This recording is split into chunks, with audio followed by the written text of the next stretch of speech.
Hello everyone.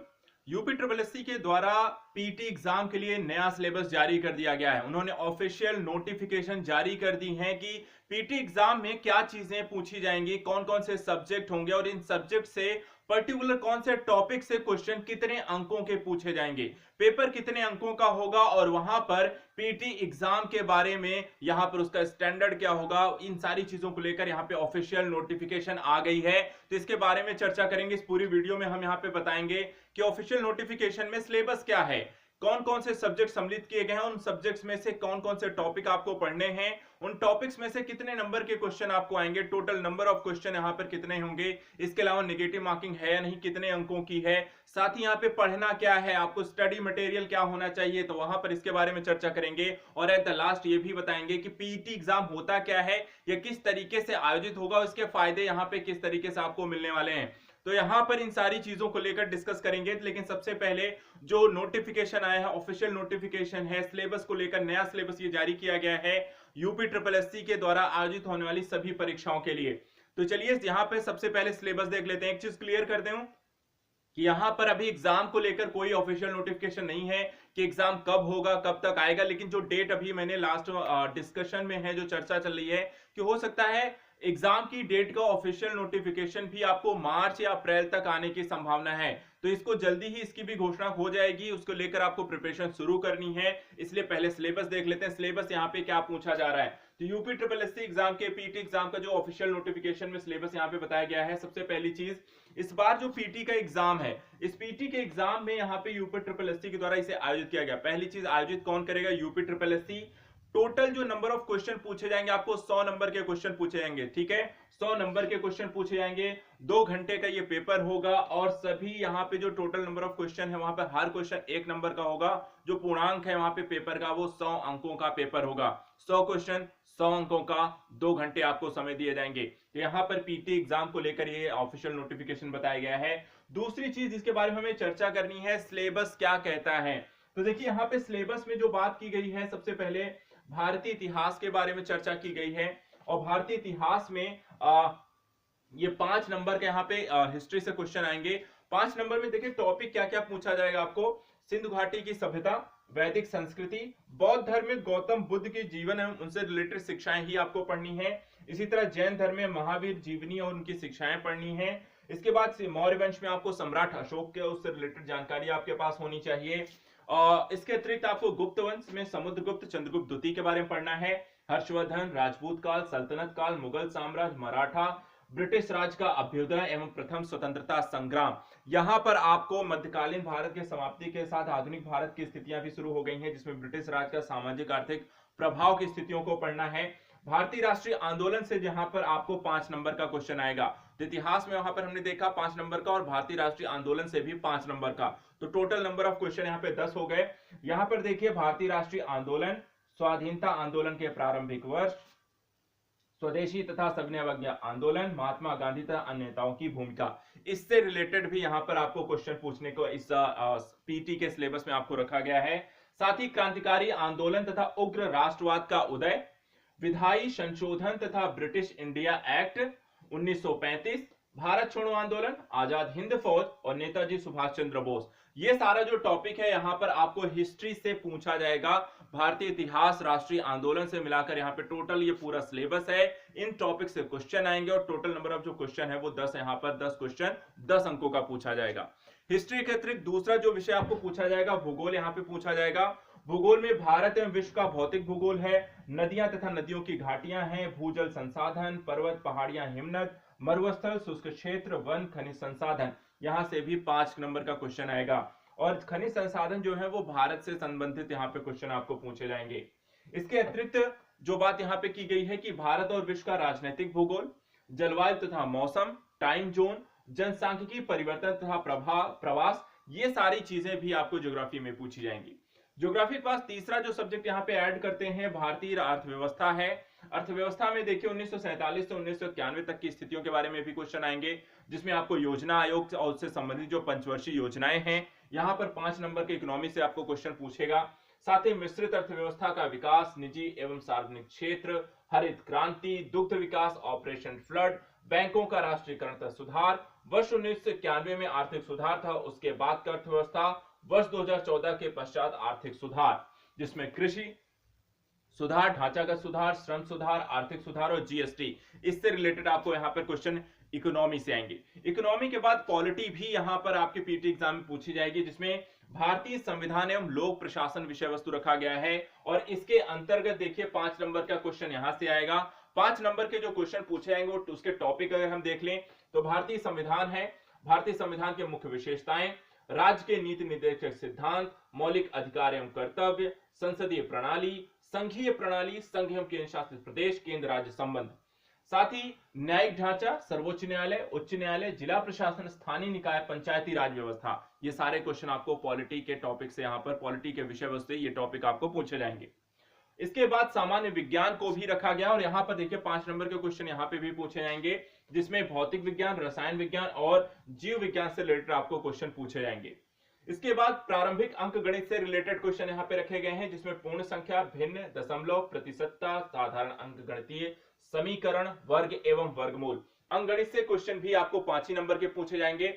और इसके बाद घातांक, घात है, हिंदी के गणित के बाद सामान्य हिंदी के क्वेश्चन आपको 5 नंबर के पूछे जाएंगे, जिसमें संधि, विलोम शब्द, पर्यायवाची, वाक्यांशों के लिए एक शब्द, लिंग, समुद्र, भिन्नार्थक शब्द, मुहावरे, लोकोक्तियां, सामान्य शुद्धियां, लेखक एवं रचनाएं, गद्य एवं पद्य।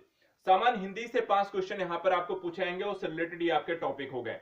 हिंदी के अलावा असामान्य अंग्रेजी के भी क्वेश्चन आपसे पूछे जाएंगे, वो भी 5 नंबर के, जिसमें अंग्रेजी व्याकरण, अपठित गद्यांश आधारित जो प्रश्न है, इसके अतिरिक्त आपको तर्क एवं अर्थात रीजनिंग के रिलेटेड क्वेश्चन होंगे, लॉजिक एवं रीजनिंग से 5 क्वेश्चन का आएंगे और 5 नंबर के होंगे, जिसमें वृहद एवं लघु, क्रम, रैंकिंग, संबंध, समूह से भिन्न को अलग करना, कैलेंडर, घड़ी, कारण प्रभाव, कोडिंग डिकोडिंग, निगमनात्मक तर्क, कथन, विश्लेषण, निर्णय। इसके बाद अगला जो टॉपिक इन्होंने रखा है सामयिकी को, करंट अफेयर्स को भी यहां पर आपसे रिलेटेड क्वेश्चन पूछे जाएंगे। सामयिकी में देखिए भारत एवं वैश्विक संदर्भ से आपको करंट पूछा जाएगा और यहां पे करंट को देखिए 10 नंबर का वेटेज दिया गया, 10 क्वेश्चन आपको इसमें से आएंगे, तो 10 नंबर का जो क्वेश्चन है आपको यहां पे पढ़ना है, आपको करंट से रिलेटेड। इसके अतिरिक्त सामान्य जागरूकता जो जनरल अवेयरनेस है उससे रिलेटेड भी आपको 10 नंबर का क्वेश्चन आएगा और इसमें देखिए भारत एवं उसके पड़ोसी देश, राजधानी, मुद्रा, भारत के राज्य तथा केंद्र शासित प्रदेश, भारतीय संसद, राज्यसभा, लोकसभा, विधानसभा, विधान परिषद, राष्ट्रीय एवं अंतरराष्ट्रीय दिवस, विश्व संगठन उसके मुख्यालय, भारतीय पर्यटन स्थल, भारत की कला एवं संस्कृति, भारत एवं विश्व के खेल, भारतीय अनुसंधान संगठन, प्रसिद्ध पुस्तकें एवं लेखक, पुरस्कार एवं विजेता, जलवायु परिवर्तन एवं पर्यावरण। यहां से भी आपको 10 क्वेश्चन आएंगे और जनरल जीके टाइप के यहां से क्वेश्चन आपको पूछेंगे जनरल अवेयर्स को लेकर। इसके अतिरिक्त अपठित हिंदी गद्यांश का विवेचन एवं विश्लेषण, 2 गद्यांश यहाँ पे आपको पूछे जाएंगे, प्रत्येक 5 का होगा। टोटल नंबर ऑफ क्वेश्चन यहाँ पे 10 नंबर का ये आपको पूछा जाएगा। इसके बाद यहाँ पर देखिए ग्राफ की व्याख्या एवं विश्लेषण होगा, जिसमें 2 ग्राफ आपको 5-5 नंबर के पूछे जाएंगे, 10 नंबर का ये होगा। और तालिका की व्याख्या एवं विश्लेषण, तालिकाएं 2 पूछी जाएंगी 5-5 नंबर की और ये आपको 10 नंबर का पूछा जाएगा। ये टोटल नंबर ऑफ क्वेश्चन अगर हम देखें तो यहाँ पे 100 क्वेश्चन और टोटल विषय देखें तो ऐसे 15 टॉपिक यहाँ पर इन्होंने रखे हैं, 15 टॉपिक या सब्जेक्ट, जिसके सब टॉपिक्स इन्होंने बताए जहां से क्वेश्चन आपको पूछे जाएंगे। तो ये पीटी का सिलेबस है और इसमें लगभग देखें तो सब कुछ इन्होंने पूछ लिया है, ऐसा कुछ छोड़ा नहीं है कि जहां पर आप सोचे कि किसी विषय को नहीं पढ़ना है। एनवायरमेंट को भी अगर देखें तो वहां पर उन्होंने जनरल अवेयरनेस के अंतर्गत रख दिया है। इस तरीके से आपका सिलेबस काफी वास्ट है। अब इसको पढ़ने को लेकर क्या करना है, तो पढ़ने को लेकर सरकार के द्वारा बोला गया कि जो कि सिलेबस में उन्होंने बताया है, उस सिलेबस में बोला कि ये सारी चीजें होंगी एनसीईआरटी के 9th 10th 11th 12th तक के लेवल तक की पूछी जाएंगी। तो हम कहते हैं अगर 12th तक के एनसीईआरटी अगर आपको पढ़नी है तो आपको एनसीईआरटी लेवल तक की जानकारी आपके पास होनी चाहिए इन विषय वस्तुओं की। अब एनसीईआरटी अगर 12th तक के स्टैंडर्ड पूछी जा रही तो उसके लिए कौन कौन सी बुक आपको पढ़नी है वो भी चलिए बता देते हैं।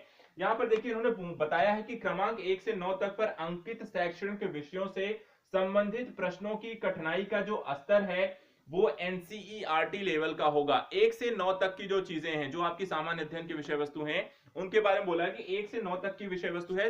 9 तक देखिए क्या क्या है वो भी एक बार देख लीजिए। देखिए यहाँ पे आपका 9 तक यहाँ पर सामान्य अंग्रेजी तक की जो विषय वस्तु है, सामान्य अंग्रेजी के बाद जो है तर्क, रीजनिंग है, करंट अफेयर, सामान्य जागरूकता, इनके बारे में कोई एनसीईआरटी नहीं आ रही है, तो इसलिए वहां तक नहीं है। लेकिन बाकी सामान्य अंग्रेजी, बाकी सामान्य हिंदी, अंकगणित है, और इसके अलावा बाकी जो सब्जेक्ट हैं, जीएस के 5 से 6 सब्जेक्ट हैं, उन सभी का जो लेवल हो एनसीईआरटी का लेवल होगा। और एनसीईआरटी का लेवल उन्होंने सीधे सीधे बोले कि सेकेंडरी और सीनियर सेकेंडरी स्तर का होगा। तो आप आराम से यहाँ पर 10-12 तक की एनसीईआरटी आप जरूर पढ़ के जाएं। 12 तक की एनसीईआरटी अगर आप कंफर्म पूरी तरीके से पढ़ लेते हैं तो पीटी का एग्जाम आपका क्लियर हो जाएगा। यहाँ पे देखिए एक चीज और है, परीक्षा किस तरीके की होगी, तो यहाँ पे इन्होंने स्पष्ट किया है परीक्षा का जो प्रकार है वो वस्तुनिष्ठ प्रकृति का होगा, अर्थात बहुविकल्पी आपको प्रश्न मिलेंगे और आपको टिक मार्किंग करके आनी है। निगेटिव मार्किंग भी इन्होंने रखी हुई है, 1/4 आपका निगेटिव मार्किंग रहेगी। यहां पर इस तरीके का सिलेबस इन्होंने बनाया हुआ है, स्टैंडर्ड उन्होंने बता दिया है, क्वेश्चन कितने घंटे का होगा, पेपर क्या होगा, और निगेटिव मार्किंग सब चीज क्लियर कर दी है। अब आपको यहाँ पे तैयारी करनी है। एक चीज यहाँ पर मैं आपको और बता देता हूं, इन्होंने कहा कि एनसीईआरटी की लेवल की स्टडी करनी है, तो मैंने यहाँ पर एनसीईआरटी की कौन कौन सी बुक्स आपको पढ़नी चाहिए वहां पर मैंने इसे ऐड कर रखा है। तो मैं आपको एक बार इसे दिखा देता हूं कि अगर आपको एनसीईआरटी पढ़नी भी है तो आप कौन कौन सी एनसीईआरटी को प्रिफर कर सकते हैं, आपको एनसीईआरटी के कौन कौन सी बुक्स आपके पास होनी चाहिए। तो इतिहास की विषय वस्तु को कवर करने के लिए देखिए यहाँ पे आपको प्राचीन इतिहास है आर.एस. शर्मा की, जो आपको 11th की ले लेनी है। मध्यकालीन भारत है, यहाँ पे 11th की लेनी है सतीश चंद्रा की। आधुनिक इतिहास है विपिन चंद्रा की, 12th की ले लीजिए। और विश्व इतिहास जो कि आपको लेकिन पूछा नहीं जाएगा, तो वहां पर इसको रहने देना है। तो यहाँ पर 11th और 12th की ले लीजिए, और सारी जो होती ओल्ड लीजिएगा, न्यू नहीं लेनी है। आपकी इतिहास की प्रिपरेशन यहाँ पे हो जाएगी। इसी तरह से भूगोल से रिलेटेड जो क्वेश्चन आ रहे हैं वहां पर अगर आप देश एवं उसके निवासी 1, 2, 3 अर्थात कक्षा 6, 7, 8 और भारत का भौतिक पर्यावरण, भारत का भूगोल 11th और 12th की बुक ले लीजिए। आपकी ज्योग्राफी के सारे क्वेश्चन यहां से निकल आएंगे। और इसके लिए आपको करना क्या है कि जो 6, 7, 8 की है वो ओल्ड एनसीईआरटी लेनी है भूगोल की, और 11th और 12th की जो एनसीईआरटी है ये न्यू लेनी है। ये दोनों आप ले लेंगे इस तरीके से, पांचों बुक, 3 ओल्ड लेनी है, 2 न्यू लेनी है। ये आप स्क्रीनशॉट भी इसके ले सकते हैं और इसके आधार पे आपने प्रिपरेशन कर सकते हैं। इतिहास और भूगोल के अलावा जो विषय वस्तु की एनसीईआरटी आपको मिल जाएगी, जैसे भारतीय अर्थव्यवस्था की है 11th और 12th की ले लीजिएगा। भारतीय अर्थव्यवस्था दोनों ही न्यू लीजिएगा, क्योंकि डेटा चेंज हो जाते हैं, इसलिए इकोनॉमी की पुरानी नहीं लेनी है, इकोनॉमी की नई लेनी है एनसीईआरटी। साइंस के लिए यहाँ पर विज्ञान की आप ले सकते हैं, कक्षा 6, 7, 8, 9, 10 तक की ले लिए, सफिशियंट है। 11, 12 बहुत हाई हो जाता है, तो 10 तक की एनसीईआरटी आप ले सकते हैं। और यहाँ पर सभी की सभी न्यू लीजिएगा। राज्य व्यवस्था के लिए भारत संविधान के सिद्धांत एवं व्यवहार कक्षा 11th की ले लीजिए, आपको न्यू एनसीईआरटी इसके लिए। और भारतीय समाज से रिलेटेड कुछ टॉपिक्स भी अगर आपको पूछे जाएं जो कि आपके शायद सिलेबस में नहीं है, तो वहां पे इसको पढ़ने की जरूरत नहीं है, लेकिन लेना भी हो तो यहाँ पे 11th और 12th की भारतीय समाज की ले सकते हैं। इस तरीके से यहाँ पर आपको मैंने डिस्कस कर दिया यूपी ट्रिपल एससी के पीटी का जो न्यू सिलेबस है, क्या है, कैसा है, क्या पूछा जाएगा। अब देखिए पीटी एग्जाम आयोजित कैसे होगा, अगर उसको लेकर कोई दुविधा है तो मैं एक बार इसको क्लियर कर देता हूं। पीटी एग्जाम आपको आयोजित कैसे किया जाएगा, इसका जो स्कोरिंग होगी वो कैसे होगी। तो देखिए पीटी एग्जाम क्योंकि लेता कौन है, ये पीटी एग्जाम आपको लेगा यूपी ट्रिपल एससी, ठीक है, कौन लेगा, यूपी ट्रिपल एससी। और यूपी ट्रिपल एससी किस तरीके के एग्जाम को कंडक्ट कराता है, लेखपाल का हो गया, बेसिक शिक्षा माध्यमिक शिक्षा हो गया, क्लर्क का हो गया, आपको वनरक्षक हो गया, अन्य पदों के लिए। तो यहाँ पर यूपी ट्रिपल एससी जिन भी पदों की परीक्षा लेता था, पहले क्या प्रोसीजर था कि अगर लेखपाल का लेना है तो उसके लिए प्री का आयोजन करो, मेंस का आयोजन करो। शिक्षा के लिए लेना है उसके लिए प्री का आयोजन करो, मेंस का आयोजन करो। क्लर्क के लिए लेना है तो प्री और मेंस करना था, टंकण की परीक्षाएं भी लेनी है। तो यहाँ पे सबके लिए अलग अलग प्रोसीजर था, सबके लिए प्री, सबके लिए मेंस आयोजित करना था। अब यहाँ पर पीटी एग्जाम के माध्यम से इसे खत्म किया जा रहा है। अब यहाँ पर प्री होगा, सबका कॉमन हो जाएगा, अर्थात कि लेखपाल, शिक्षक, लिपिक, वनरक्षक जो भी यहाँ पे एग्जाम यूपी ट्रिपल एससी लेता है उन सभी का कॉमन प्री एग्जाम होगा, जिसे उन्होंने पीटी का है, प्रिलिमिनरी एलिजिबिलिटी टेस्ट यहाँ पे बात की है, प्रारंभिक अर्हता परीक्षा। और यहाँ पे इस सभी एग्जाम का एक कॉमन यहाँ पे पीटी लिया जाएगा। इसमें आप जितना स्कोर करोगे उस स्कोर के आधार पे सभी पदों के लिए मेंस अलग अलग होगा, ठीक है। यहां पर देख लीजिए आपको शॉर्ट लिस्टेड किया जाएगा, शॉर्ट लिस्टेड यहाँ पे मेंस के लिए आपको अलग अलग किया जाएगा। और किस आधार पे किया जाएगा, जिस अर्थात आपने पीटी के एग्जाम में जो स्कोर किया होगा उस स्कोर के आधार पे आपको शॉर्ट लिस्टेड किया जाएगा। शॉर्ट लिस्टेड करने का मतलब, कहने का मतलब, मान लीजिए लेखपाल की वैकेंसी निकलती है मेंस के लिए, उन्होंने कहा कि जिन लोगों ने पीटी एग्जाम में 80 नंबर लाए हैं वो लोग मेंस के लिए वहां पे अप्लाई कर सकते हैं। अगर आपका 70 नंबर आपने पीटी में स्कोर किया तो आप लेखपाल के लिए अप्लाई नहीं कर सकते हैं। लेकिन किसी दूसरे एग्जाम के लिए उन्होंने कहा कि शिक्षक के लिए यदि आपका स्कोर 70 है तो आप अप्लाई कर सकते हैं। तो यहाँ पर आपने अगर पीटी में 100 में से 70 स्कोर किया है तो आप इसके लिए अप्लाई कर सकते हैं, लेकिन 80 वाले के लिए अप्लाई नहीं कर सकते हैं। 70 के लिए अगर आपके 80 नंबर है तो आप किसी भी एग्जाम के लिए अप्लाई कर सकते हैं। 60 अभी है, जितनी नीचे रैंक शॉर्टलिस्टेड करने का मतलब है स्कोर के आधार पे शॉर्टलिस्टेड किया जाएगा। अगर रैंकिंग वहां पे जो मेरिट बनेगी अगर ज्यादा हाई हो जाएगी तो आप मतलब कि मेंस नहीं दे पाएंगे। अगर आपके स्कोर अच्छे हैं तो आप किसी भी एग्जाम में सीधा मेंस देना है। आपको बार बार प्री देने वाले एग्जाम से छुट्टी मिल जाएगी और इस आधार पे आपका सिलेक्शन हो जाएगा। प्रोसीजर मेंस का सबका अलग अलग हो सकता है। कारण क्या है? क्योंकि सभी पदों के लिए योग्यता अलग होती है। क्लर्क के लिए अलग है, लेखपाल के लिए अलग है, शिक्षक के लिए अलग है। तो वहां पर हर विभाग के लिए उनकी आवश्यकता के आधार पर मेंस की वैकेंसी निकलेगी और उनको उन्हीं लोगों को अप्लाई करने का मौका मिलेगा जिन लोगों ने पीटी एग्जाम दिया होगा, और पीटी एग्जाम में किए गए स्कोर के आधार पर वहां पे जो वैकेंसी निकली, जो शॉर्टलिस्टिंग स्कोर होगी, अगर वहां पे आप स्टैंडर्ड को वहां पे क्वालिफाई करते हैं तो आप ये एग्जाम दे पाएंगे। तो यहाँ पर ये डिफरेंसेस हो सकते हैं मेंस के लेवल पे। जो रैंकिंग निकले, रैंकिंग में हो सकता है कोई स्टैंडर्ड 80 अंकों का रख दे, कोई कहे कि नहीं 70 अंकों का रखे, कोई 65 का रखे, कोई 65 का रखे, कोई 75 का रखे। तो ये डिफरेंस हो सकता है, इसलिए ज्यादा स्कोर लेकर आना है ताकि आप किसी भी एग्जाम में आसानी से सीधा मेंस दीजिए। बार बार के प्री देने से छुट्टी, सीधा बार बार मेंस दीजिए और इस आधार पे आप अच्छा स्कोर यहाँ पे कर सकते हैं। ठीक है, क्योंकि आपका फोकस क्या होगा, सिर्फ मेंस के एग्जाम रहेंगे। प्री आपका एक बार निकल गया तो आप मेंस दीजिए और मेंस देने के बाद वहां पे सिलेक्शन लीजिए। तो पीटी एग्जाम यूपी के द्वारा आयोजित किया जाएगा। ऑफिशियल नोटिफिकेशन आते ही हम इसको लेकर पूरी यहाँ पे चर्चा करेंगे। बाकी आप अपने स्तर पे प्रिपरेशन कर सकते हैं। यूपीपीएससी के लिए यूपीपीएससी जो होता है यूट्यूब चैनल, आपको यहाँ पर यूपीएससी को लेकर जो भी चीजें होंगी वो आपको डिटेल कराई जाती रहेंगी, चर्चा करते रहेंगे, टॉपिक्स को डिटेल करेंगे, पढ़ेंगे भी सारी चीजों को लेकर। तो यहाँ पर आज के लिए इतना ही। आपको कोई भी क्वेरी हो, कुछ जानकारी चाहिए या कोई अन्य विषय वस्तु या कोई डाउट है तो आप मुझसे पूछ सकते हैं कमेंट के माध्यम से। Thank you so much, good luck, अपनी प्रिपरेशन स्टार्ट करिए। बाकी हम यहाँ पर लग के काम करेंगे। कोई चीज आपको यहाँ पर डाउट्स हैं तो जरूर पूछे। Thank you so much.